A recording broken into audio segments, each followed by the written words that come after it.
Hello guys, good morning. Mantika-mantika pa yung mukha ko at umagang-umaga nagluluto na ako. Char! Ipapakita ko sa inyo guys paano magtanggal ng dagta sa puso ng saging. Puso ng saging guys. Ito guys, nahiwa ko na yung puso ng saging. Hindi ng puso ng tao. Puso ng saging ito guys. Hiniwa ko na ng maliliit. Ngayon, lagyan natin ng asin. Lalagyan ko ng asin yan guys. Asin. Asin. Lalagyan pa natin. Ganyan.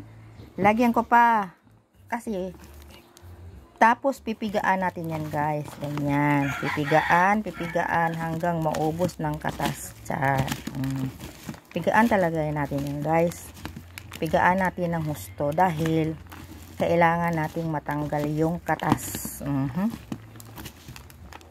Katas ng puso ng saging, yun ang nagdala ng dagta. At kung mawala na yung magkatas na yan guys, huhugasan na natin yan guys. Ayan, malapit na siya magkatas. Nagumpisa na nagkakatas guys.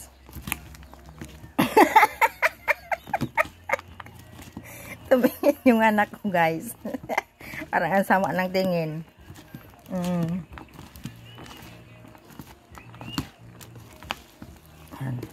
Dito ko lang to nilalagay sa may tupperware ng ice cream guys, para maliit lang na space ang maikot-ikutan natin dito sa pagkatas ng puso ng saging.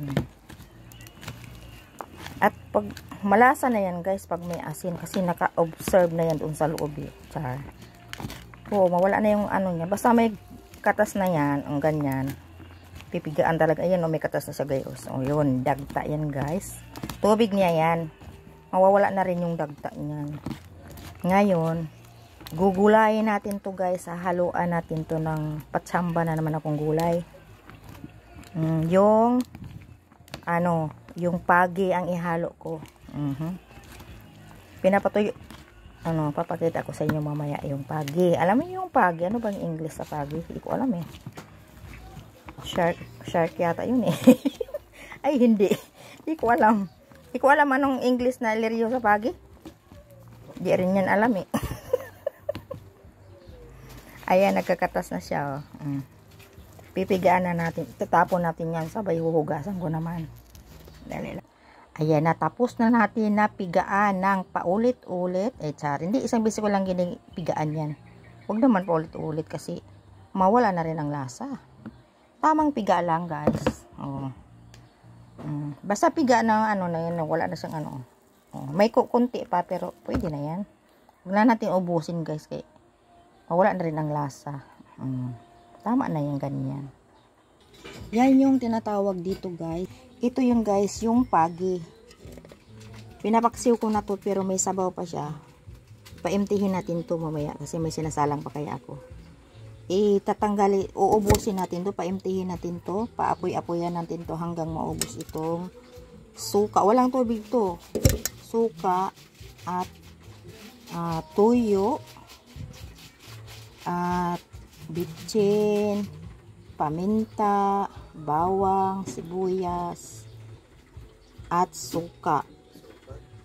May oil na rin to, nilagyan ko konti guys. Ngayon, isalang ko pa to doon. Ipaimtihin ko to para masarap. Kasi ihalo natin yan sa gulay ng puso. Patsamba na naman akong gulay kasi may puso kasi sa saging dito baka masira kaya gugulayin na natin, isabay na natin dito kasi may gata to Ito na yung gata guys, ready ko na pero hindi pa to nasalang. Sa kawali pa to. Yung pangalawang gata yung pangalawang gata to kasi yung una yung una nating piga mamaya-maya na natin ihalo sa pag naluto-luto na yung ating gulay. Ang procedure nito guys, lulutuin muna natin tong unang gata para masarap. Pero may sangkap na siya. Yan, may sibuyas na yan. May sangkap na yan, may ano na yan. Basta may sangkap na siya. Itong paminta, yung ano, ganun. Sinasangkapan ko na para pagluto natin ito, malasa na siya. O, diba? Pero lutuin natin to guys. Yun ang technique dito eh. Technique dito yan sa ano. Para masarap. Yung pakulo-kuloin natin siguro mga 5 minutes. Diba? Kuloin natin mga 5 minutes. O, ihalo na natin yung gulay. O, diba? Ayan na guys. Sinaw kay akong kawali guys na. Sinaw kay guys. Sige prito guys. Di mo na matanggal. Tao mo na. Ayan na. Lulutuin muna natin yung ganyan. Tawag yan.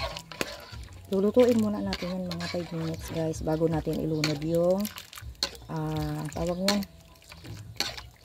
Puso. Puso ng kalikasan. Puso ng saging guys.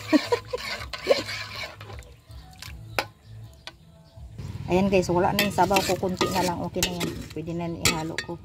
Mamaya, himay-himayin ko ng pino yan guys. Himay-himayin ko yan. Kasi ano yan eh. Ang tawag yan. Ang tawag ito yung pagi. Malangsa kasi pag ano, hindi natin i-adobo muna. Kung bago nito, inadobo ko muna bago ko siya gagataan. Oo. Ganun yun. Tapos himay-himayin natin guys. Yung gata, guys, kailangan natin himay, gaganyanin, halo-haloin natin kasi magbuo-buo yan pag i-ano natin, ipabayaan lang natin, magbuo-buo, hindi siya masarap. Magbuo-buo. Ayan na siya guys. Nilunod ko na yung puso. Kasi, lulutuin muna natin yun kasi yung, ano, luto na yung pagi. Kailangan lulutuin muna natin to para paglunod natin mamaya sa pagi, yun ay matagal. Painin na lang natin, o diba? Kasi matagal-tagal kung hindi maluto to eh. Ganun. Patsam lang to guys. Ito, nagluto lang ako sa ano nito, sa kahoy. At mahal ang gasol. Ginoo ko, Marimar. Magkahoy tayo guys. Yung iba dyan nga nagtitipid.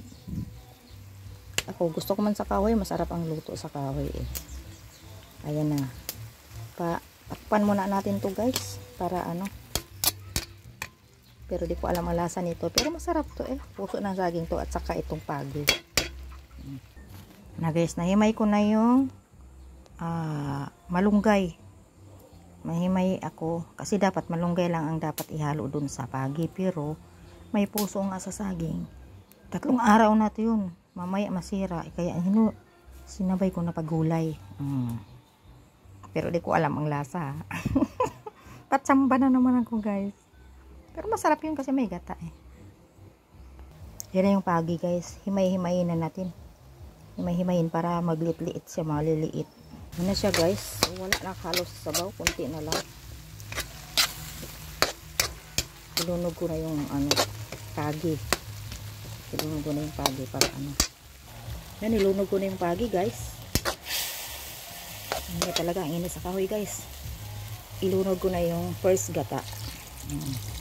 Ilunod ko na yung first gata dyan para ano, para magkasabaw na kasi naubos yung sabaw ng una eh. Yun lang niluluto natin doon para first gata yung pang last natin na luto. So, maya guys, ilunod natin yung malunggay pagluto na ano na siya. Unti-untiin natin na ang sabaw para maluto yung gata ng husto. Init guys, dito kasi ako nagluto sa ano, sa kahoy. So, tinungtong ko nga lang yung kahoy sa semento rin para hindi masira yung aking sira na lababo. Yung furnace guys, tinikman ko, ang sarap. Sarap guys. Sarap guys. Pero maprosiso lang. Maprosiso pagtrabaho. Kasi lulutuin mo, i-adobo mo pa yung tawag nun, itong pagi, adobuhin pa natin. Tapos ito namang gulay, lulutuin pa natin. Diba? Pag naluto na sila, doon na natin pagsama-samahin. Para sumarap. Sarap guys. Promise. I-try nyo to at para di masayang yung mga puso nyo dyan, yung mga puso dyan na mababait, yung magagandang puso na masarap kainin. Puso ng saging guys. Yan na siya guys. Nilunog ko na yung ating malunggay. Para ko usok. Ayan na guys. Nilunog ko na malunggay. Kunti lang isabaw guys ha. Yan o. Halos pa wala na. Kasi ganon ang technique para sumarap ito.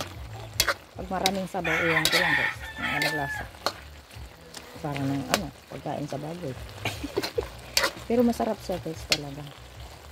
Kaya okay matakot kung anong mayroong gulay dyan. Basta si puso ng saging guys. Masarap siya.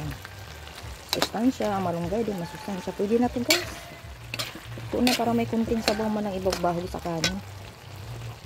Sarap-sarap na guys. Promise, ituin nyo ito eh. Gayahin nyo. Masarap. Please subscribe my Facebook. Salamat sa inyong lahat sa pagsubaybay sa aking mga videos. Yan ang ating niluluto guys. Masarap siya guys. Masustansya. At wala ito sa restaurant na paggaluto. Sarap. Sarap. Try nyo guys. Kailangan sipag lang at tiyaga. Basta ang pagluto nito, adobuhin nyo muna ang pagi guys. Tapos lutuin nyo muna itong puso ng saging. Pag naluto na sila lahat guys, isabay-sabay nyo na sila. Pag ilunod nyo na tong pagi, muna sa paghaluin na. Sundan nyo lang yung ko guys. At siguradong mapawaw kayo sa lasa. Init. Sarap. Sarap. Ang daming kanin kasi sarap to eh. Kainan to. Ha? Kulang sa gata. Ano yun, sobrang gata. Mamaya mag tayo. Ano pa yung kanin ko? May mga pa ba to? May mga sung pa.